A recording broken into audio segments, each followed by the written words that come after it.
Rusia, al oeste la Unión Europea y en medio un país azotado por una guerra que ha dejado ya más de 14.000 muertos, Ucrania, uno de los países más extensos de Europa, lleva desde 2014 inmerso en un duro conflicto al este del país y la llamada guerra de Donbass no solo afecta a Ucrania, sino que tiene ramificaciones geopolíticas más allá de sus fronteras. Pero ¿cuál es el origen de este conflicto? Mi nombre es Araí Ramírez, estudiante de Psicología y conductora informativa del noticiero UBA. Hoy te explicaremos cómo comenzó y por qué Ucrania está en el centro de la creciente tensión entre Rusia y el bloqueo occidental, liderado por Estados Unidos. Antes de explicar cuáles son las causas del conflicto actual, hay que echar un poco a la vista atrás para entender la particularidad de este país. Entre los siglos IX y XIII, la actual Ucrania formó parte de la llamada Rus de Kiev, una enorme y poderosa federación de tribus eslavas que se extendían desde el mar Báltico en el norte hasta el Mar Negro del sur. Desde entonces, su historia se ha caracterizado por la dominación de potencias extranjeras y ha pasado por manos polacas, otomanas, austríacas y sobre todo por las rusas. Durante la primera mitad del siglo XX, el territorio ucraniano seguía repartido. La zona oriental de Ucrania, que antes de la revolución de 1917 formaba parte del Imperio Ruso, pasó a llamarse la República Socialista Soviética, cuando estableció la Unión Soviética en 1922. La zona occidental se encontraba entonces principalmente en manos de los polacos, pero fue con la repartición de territorios durante la Segunda Guerra Mundial que la zona bajó de dominio polaco y a otras regiones colindantes, que pasaron a formar parte de la República Socialista Soviética de Ucrania.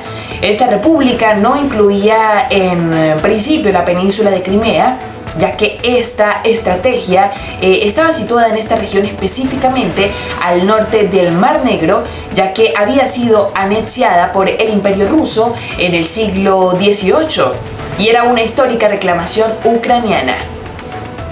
Sorprendentemente, sin embargo, que en 1954 el entonces líder de la Unión Soviética, Nikita Khrushchev, hiciera caso a esta reclamación y decidiera que Crimea pasara de manos rusas a ucranianas. Todo eso sí bajo el manto común soviético. Pero recordemos que en 1991 se produce el colapso de la Unión Soviética. Ucrania se consolida como país independiente y mantiene una buena sintonía inicial con Rusia, que había sido la república soviética más grande e influyente del mundo. Sin embargo, más tarde se fue produciendo un acercamiento hacia Occidente, hasta el punto de elaborarse en el 2012 un acuerdo de asociación entre Ucrania y la Unión Europea, algo que incomodó completamente a Rusia, que ejerció presión al punto de que cuando ya estaba todo listo para la firma en noviembre de 2013, el entonces presidente ucraniano Viktor Yanukovych suspendió el acuerdo. Esta repentina decisión provocó que cientos de miles de personas se agolparan en la Plaza de la Independencia de Kiev, pidiendo que se retomara el diálogo con la Unión Europea. Comenzaba así el llamado de Euromaidán, una serie de protestas y disturbios de índole europeísta y nacionalista, aunque con apoyo también de sectores ultraderechistas, que se extendieron por gran parte del país durante varios meses. Estas revueltas se saldaron con más de 100 muertos y continuaron hasta 22 de febrero de 2014, cuando Yanukovych huyó de Ucrania. 5 días más tarde, esta crisis fue aprovechada por Rusia. Grupos armados prorrusos, apoyados por Moscú, tomaron las principales instituciones de la península de Crimea, izaron la bandera rusa y provocaron también el referéndum de independencia. En apenas unos días, Ucrania vio como Crimea pasaba a ser dirigida de facto por Rusia. Más tarde, el presidente ruso Vladimir Putin reconoció que muchos miembros de estos grupos armados pertenecían realmente al ejército ruso. Incluso, el ministro de Defensa ruso les galardonó con medallas por lograr lo que calificaban como el regreso de Crimea. Este movimiento marcó un punto crítico de las relaciones entre Rusia y Occidente. Provocó la expulsión de Rusia de la G8, también del grupo de países más industrializados del mundo, y la Unión Europea reacciona a la anexión de Crimea, decretando así duras sanciones económicas contra Moscú, que en la actualidad aún continúan vigentes. Hay que destacar que la península de Crimea tiene la atractiva especial para Rusia. En la localidad de Sebastopol, al sur de la Crimea, se encuentra la principal base naval rusa en el Mar Negro. Desde la independencia de Ucrania, Moscú pagaba una tasa anual a Kiev por el uso de esta base, algo que ya no necesita hacer con su anexión. Además, tal y como contamos antes, esta región había formado parte del territorio ruso durante un periodo de tiempo, por lo que para Moscú y especialmente para Vladimir Putin, con esto recuperaban un territorio que les pertenecía. Un mes después, fuerzas prorrusas tomaron también varias localidades y también varios sitios específicos de la zona del este de Ucrania, tras lo cual se iniciaron enfrentamientos armados con el ejército ucraniano. Tal fue el empuje prorruso en esta región, conocida como el Donbass, que el 11 de mayo se declararon independientes las repúblicas populares de Donetsk y también la de Lugansk, aunque siguen sin ser reconocidas internacionalmente. Desde que comenzó la llamada Guerra de Donbass entre ucranianos y fuerzas prorrusas, la OTAN ha acusado a Rusia de apoyar militarmente a los separatistas, algo que niegan desde Moscú. Desde entonces, las negociaciones de paz como el Protocolo de Minsk, el Acuerdo de Minsk II, han intentado sin éxito alcanzar un alto en el fuego. Ucrania, Rusia, Alemania, Francia, representantes de la Organización para la Seguridad y la Cooperación en Europa y representantes de las llamadas Repúblicas Populares de Donetsk y Lugansk han participado en estas conversaciones, pero el conflicto sigue asolando al este de Ucrania y dejando miles de víctimas. Naciones Unidas han advertido de los crímenes de la guerra que se han consensuado desde 2014 en esta región, así como el alarmante deterioro de los derechos humanos. También contabiliza en más de 1,5 millones de las personas que se han visto obligadas a dejar sus casas durante este tiempo.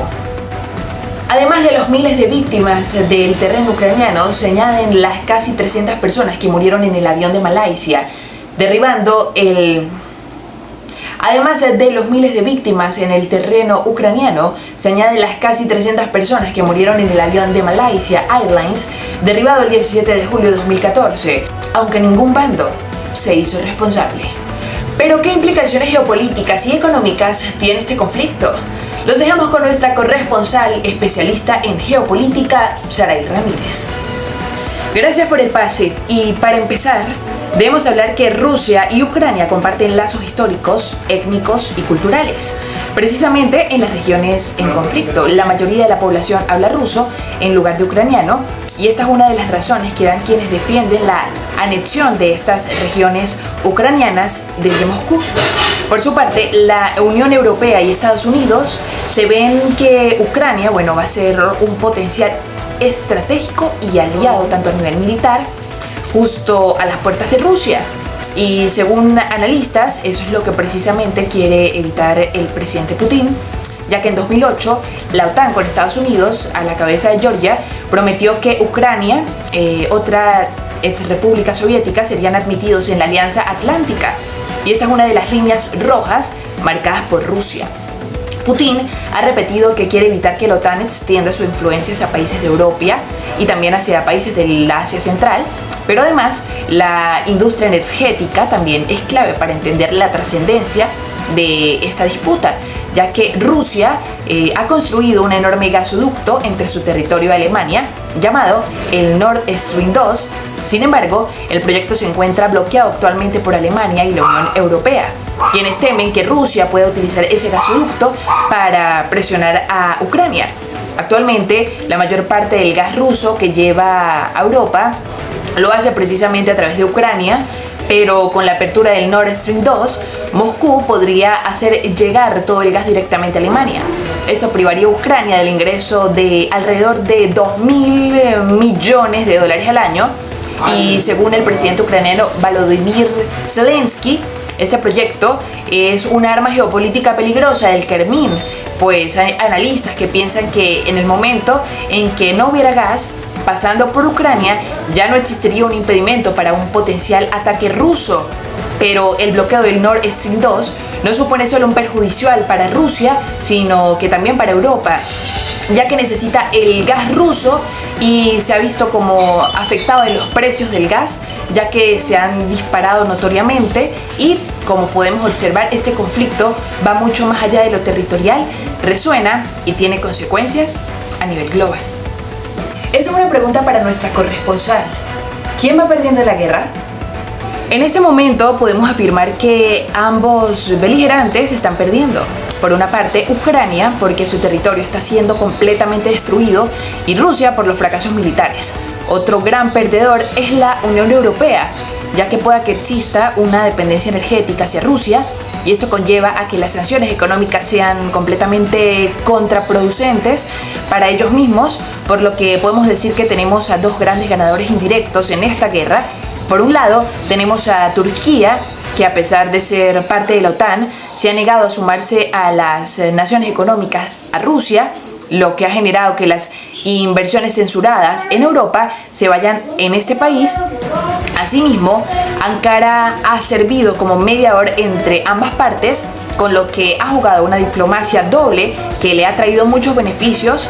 Otro ganador en la India, otro ganador notorio se lleva a cabo en la India, ya que se está comprando a un precio reducido del petróleo, de gas que Europa no está comprando a Rusia, para luego rendirlo a los europeos. ¿Nos puedes dar una conclusión acerca de cuáles son los posibles escenarios que se pueden plantear en la guerra y cuál es tu posición? ¿Vas a favor o en contra de Rusia o de Ucrania? Muy buena pregunta, y es que mi posición: los ucranianos han demostrado unidad y voluntad al momento de pelear. El presidente Zelensky incluso se negó a abandonar la capital, Kyiv, cuando estaba amenazada por las fuerzas rusas al comienzo de la guerra. La desaceleración del avance de Rusia en todos los frentes y también los llamados de Moscú y voluntarios internacionales, sumados a los rumores de una posible movilización, parecen mostrar agotamiento en las tropas rusas, mientras los envíos de armas de Occidente a Ucrania se intensifican y los efectos de las sanciones se notan más con una fuerza notoria a la población rusa.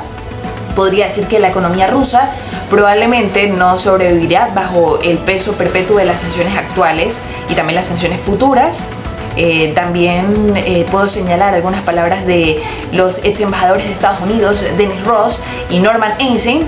Una pieza fundamental en la opinión ante este escenario es el esfuerzo militar ruso, ya que colapsa completamente y Ucrania monta contraataques a través de los cuales se podría recuperar parte del territorio perdido, y la situación lleva a un acuerdo de paz por el cual Rusia, derrotada, retira sus tropas y sus pretensiones sobre el país. Este es un posible escenario que puedo redactar a esta hora de la tarde, así que cualquier circunstancia que pueda pasar, sinceramente, puede voltear las cartas en esta guerra. Con esto hemos llegado a la recta final del Noticiero UBA. Muchas gracias por llegar hasta aquí. Nos vemos en el próximo video con una nueva edición.